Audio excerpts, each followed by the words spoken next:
বন্ধুরা, আমরা অনেকে মনে করি যে আমাদের আত্মীয় স্বজন ভিসা দিয়ে নিয়ে যাইতেছে, দালালের মাধ্যমে যাইতেছে না, আত্মীয় স্বজনের মাধ্যমে যাব, কোনো টেনশন নাই, যাব আর মাস মাস খালি পয়সা গুনবো আর দেশে পাঠাবো, এইরকম ধারণা নিয়ে আমরা কিন্তু অনেকেই বিদেশ যাই। এবং এইরকম ঘটনা কতটা সত্যি আজকে আপনাদের মাঝে আলোচনা করবো। তো আপনারা অবশ্যই ভিডিওটি না টেনে পুরোপুরি দেখবেন, দেখে ভালো লাগলে অবশ্যই একটা লাইক দেবেন এবং সাবস্ক্রাইব করে পাশে থাকবেন। এবং যারা ফেসবুক পেজ থেকে দেখেন তারা অবশ্যই পেজটি ফলো করে আমাদের সঙ্গে থাকবেন। তো চলুন মূল কথায় যাই। দেখুন, যখন আপনার আত্মীয় স্বজন বা কেউ নিজস্ব লোকজন যখন আপনাকে ভিসা দিয়ে যখন বিদেশ আসার কথা বলবে, তো নানানজন নানান কথা বলবে। কারণ প্রথম যখন আপনি কথা বলবেন একজনের সাথে যে আপনি বিদেশ যাবেন, বিদেশ যাওয়ার আলাপ আলোচনা করবেন, তখন কিন্তু নানান মানুষ নানান কথা বলবে। ঠিক আছে, কেউ এই বলবে, এই করবো ওই করবে, নানান কথা বলবে। ঠিক আছে, এত বেতন দিবে, অত বেতন দিবে, গাড়ি দিবে, এই দিবে, চাকরি দিবে, ভালো ভিআইপি চাকরি দিবে, মাস মাস বেতন 1 লাখ 1.5 লাখ টাকা বেতন, নানান কথা বলবে। এসব কথা কিন্তু আসলে 2 দিন পরে থাকবে না। তার কারণ হচ্ছে আপনাকে প্রথমে নেওয়ার জন্য আপনাকে নানান কথা বলবে। কারণ এটা একটা আপনার প্রলোভন দেখানো হয়, বুঝছেন? একটা টোপ দিচ্ছে, এই টোপ দিয়ে নানান কথা বললে আপনাকে যে কোনো একটা কায়দায় ফেলে আপনার টাকা পয়সা নেবে। টাকা পয়সা নেওয়ার পর আপনার সুন্দর সুন্দর ব্যবহার করবে, আচরণ ভালো করবে, সবই করবে, কিন্তু পরবর্তীতে এগুলো ঠিক থাকবে না। এটা হলো তার ব্যবসার খাতিরে এটা নানান কিছু করতে পারে। কারণ দালাল হয়তো আপনারা মনে করেন যে দালাল হয়তো আপনি কোনো দালাল আপনার টাকা দিয়ে হয়তো নিয়ে যাইতেছে, দালালের মিথ্যা কথা বলে দালাল খারাপ। কিন্তু আপনাকে যে আত্মীয় স্বজন যেই নিয়ে যায় না কেন, মামা হোক, চাচা হোক, আর ভাই হোক, আর খালু হোক, আর যেই হোক না কেন, আসলেই যখন প্রথমে আপনাকে নিয়ে যাবে, তখন দেশে যখন থাকবেন, তখন আপনার সাথে সুর তখন অনেক ভালো থাকবে, ব্যবহার ভালো থাকবে, আচরণ ভালো থাকবে, আপ্যায়ন করবে, কথাবার্তা সুর, মিষ্টি সুরে কথা বলে আপনার বলে এরকম করে আপনাকে প্রলোভন করে আপনার কাছে টাকা পয়সা হাতিয়ে নেবে। নেওয়ার পরে আপনাকে অনেক কিছু বলে আপনাকে বিদেশ নিয়ে যাবে। নিয়ে যাওয়ার পরে কিছুদিন পরে তার আর হচ্ছে কথাবার্তা ঠিক থাকবে না, চোখ উল্টে যাবে। কারণ এটা নীতি, কারণ এটা প্রত্যেকের এইরকমই হয়। তার কারণ আপনি দূর থেকে যখন দেখতে পাবেন যে মনে হয় যে একটা জিনিস মানে কত বড় একটা জিনিস বা কত সুন্দর, কিন্তু কাছে গেলে দেখবেন যে আসলে কিছুই না। ঠিক আছে, এইরকম বিষয়। কারণ একটা মানুষ দূর থেকে মনে হয় যে ওই পাতিলের তরকারি কতই স্বাদ, খেলে কিন্তু বোঝা যায়। ঠিক আছে, তো অন্য জায়গায় থেকে এক বাড়ি থেকে আরেক বাড়িতেও এক ছাদ থেকে আরেক ছাদে ফুলকে মারলে মনে হয় যে ওই ছাদের পরিবেশ কতই ভালো, কিন্তু কাছে গিয়ে দেখেন যে আসলে সেরকম। তো এক ছাদের নিচে আরেক ছাদের নিচে থেকে আরেক ছাদের নিচেকার মানুষের আচার আচরণ বোঝা যায় না যতক্ষণ পর্যন্ত আপনি এক জায়গায় না হবেন। ঠিক আছে, আপনার দূর থেকে আত্মীয়তা বেশ কিছুদিন থাকবে। যেমন একটা আত্মীয়র বাড়িতে গেছেন, অনেকদিন পর আপনার আপ্যায়ন ভালোই করবে, কিন্তু বেশ কিছুদিন থাকলে কিন্তু থাকে না, এটা ভালো থাকে না। কারণ শ্বশুর বাড়িতে গেলেও কিন্তু 2-4 দিন ভালো লাগে, 2-4 দিন পরে কিন্তু দেখবেন মানে আপনি বেশি আপ্যায়ন পাবেন না বা বেশি সম্মান পাবেন না, এটা নিয়ম। তো এইরকম দূর থেকে আত্মীয় স্বজন আপনাকে নিয়ে যাবে, টাকা পয়সাতে দূর থেকে একটা ভালো আন্তরিকতার থেকে আপনাকে ভালো ভালো কথা বলবে, মিষ্টি কথা বলবে, বলে আপনাকে ভিসা দিবে।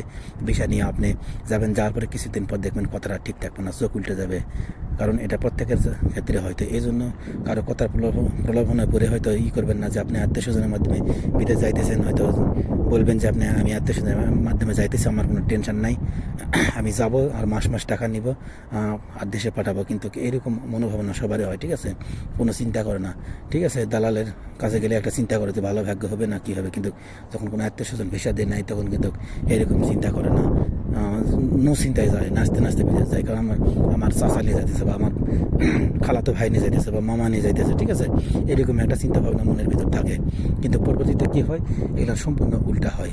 আপনি 2-4 মাস আপনি দেখার পরে 2-4 মাস হয়তো আপনার দিকে দিবে, নাও দিতে পারে, হয়তো দেখা যাচ্ছে 2-4 দিন পরেও সব উল্টে যেতে পারে। দেখেন, ঠিক আছে, কিন্তু 2-4 মাস দেখার পরে আপনি অন্যরকম একটা হয়ে যাবে। ঠিক আছে, তার কারণ আপনার স্বার্থের মধ্যে লেগে যাবে। কারণ আপনি নিয়ে গেছেন, আপনাকে কামা করে দিতে হবে, করতে দেবে, কাজ দিতে হবে, নানান কিছু দায়িত্ব পালন করতে হবে। কিন্তু সেক্ষেত্রে যায় তার কাছে একটা বোঝার মতো মনে হবে। ঠিক আছে, তো এই জন্য একটা জিনিস মনে রাখতে হবে, বিদেশ জানা যেখানে যান নিজের চেষ্টা নিজে করতে হবে।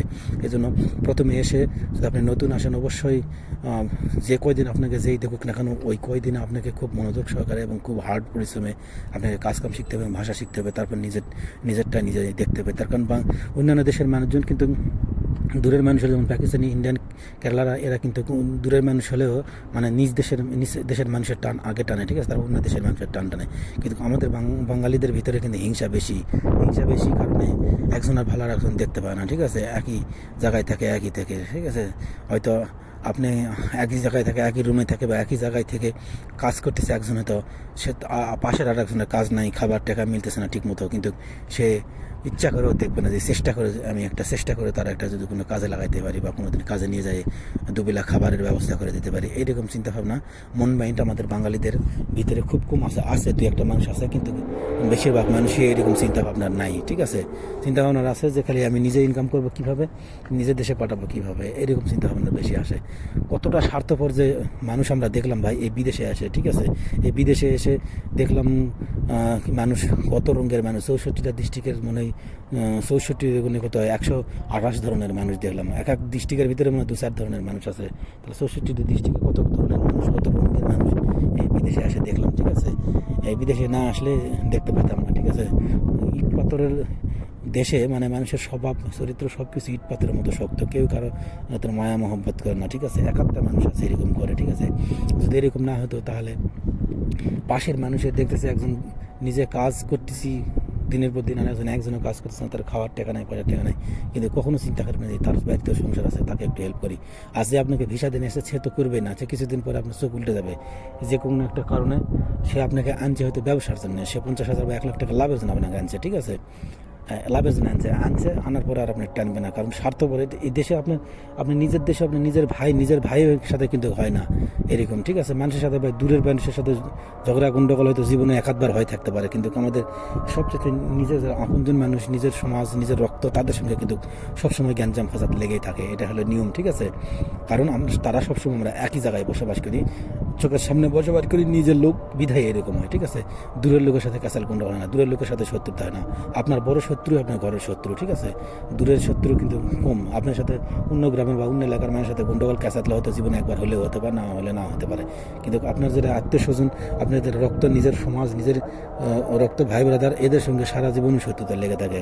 তার কারণ হচ্ছে এটা পারিবারিক লোক। ঠিক আছে, নিজের লোক। তো এইরকম যখন দূর থেকে যখন আত্মীয় স্বজনরা যখন আপনাকে ভিসা দিতে চায়, তখন নানান মিষ্টি কথা বা আত্মীয়তার কারণে, আত্মীয়তার খাতিরে ভালো লাগে, নানান মায়াবী কথা বলে নিয়ে আপনাকে নিয়ে যাবে। আপনাকে ভালো লাগবে যে আমার মামা বা অমুক আত্মীয় বা খালু বা খালাতো ভাই এত সুন্দর খাতির, এত সম্মান করে দেশে বাড়িতে গেলে তা আমার বাবা ভিসা দিয়ে এরকম করবে।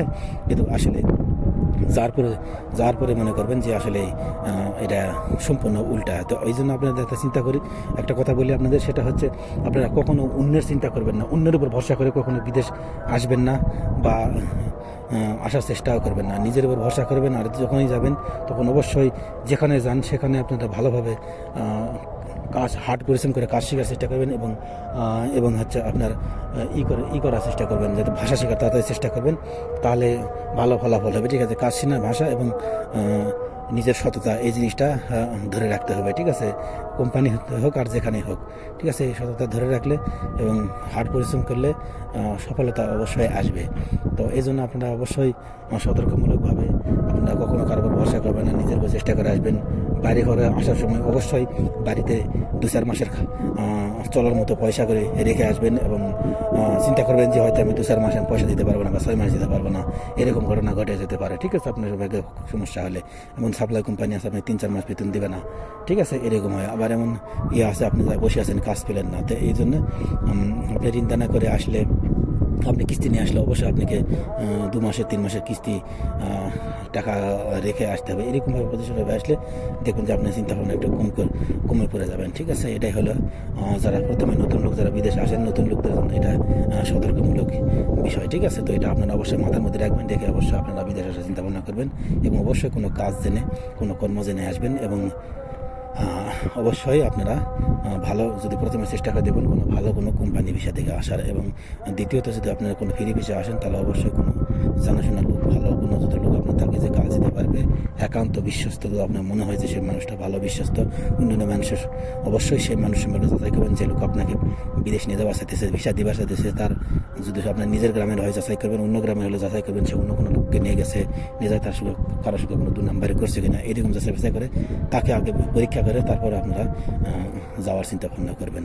এই হচ্ছে আসল বিষয়। তো ভিডিওটি কেমন লাগলো অবশ্যই কমেন্ট করে জানাবেন, এবং ভালো লাগলে একটা লাইক দিবেন, এবং শেয়ার করে অন্যান্য বন্ধুদের মধ্যে পৌঁছে দেবেন। তো আজকে ভিডিও এই পর্যন্ত। আগামী কোনো নতুন টপিক্স নিয়ে আসবো, সেই সঙ্গে সবাই ভালো থাকবেন, সুস্থ থাকবেন। আসসালামু আলাইকুম।